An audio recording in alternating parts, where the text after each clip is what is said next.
मी श्री अरुण भिकोबा राऊत, राहणार लवळे, तालुका मुळशी, जिल्हा पुणे।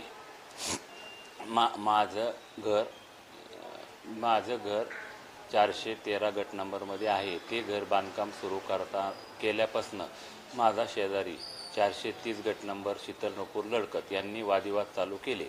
ती कोर्टात केस गेली। कोर्टाने 2006 साली कोर्टाची मोजणी टाकली। त्यावेळेस हेमंत निगणे यांनी मोजणी केली।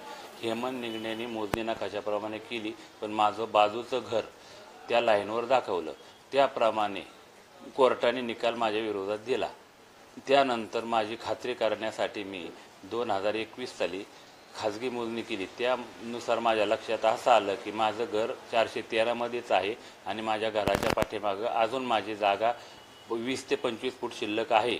त्यानंतर माझी खात्री आली। तिथून पुढे मी 2021ला परत सरकारी मोजणी मागवली। सरकारी मोजणी मागवली असताना तिथून तरटे आणि एक त्यांच्याच बरोबर जाधव म्हणून होते, त्यांनीही परत मोजणी वाकडी तिकडी नकाशाला न धरता केली। त्या मोजणीनंतर माझ्या लक्षात आलं, मी ह्यांच्या भूमी अभिलेखवाल्यांच्या पाठीमागं लागलो की माझी कोर्टाच्या निकालाप्रमाणे माझी हद्द निश्चित करून द्या। त्या हद्दीवर माझं घरच नाही आहे। माझं घर तिथून पुढं 20-25 फुटावर आहे।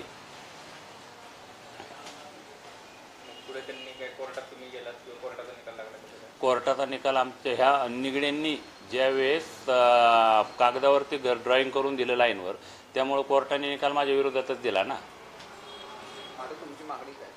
आता माझी मागणी आहे की जी कोर्टाची मोजणी आहे त्या कोर्टाच्या मोजणीप्रमाणेच ती लाईन क्लिअर करून देऊन, असेल तर माझं त्या लाईनवरचं घर पाडावा, अन्यथा घर नसल तर ह्या तिघांच्यावर आणि प्रतिवाद्यावर कारवाई होऊन मला तो प्रकरण क्लिअर करून द्यावा। मी ह्यांना पत्र, सगळ्या वरिष्ठ अधिकाऱ्यांना आणि ह्यांना सगळ्यांना पत्र दिले। मी 22 ऑक्टोबर रोजी उपोषणाला बसणार आहे। माझ्याबरोबर 85 वर्षाची माझी आईसुद्धा माझ्याबरोबर उपोषणाला बसणार आहे।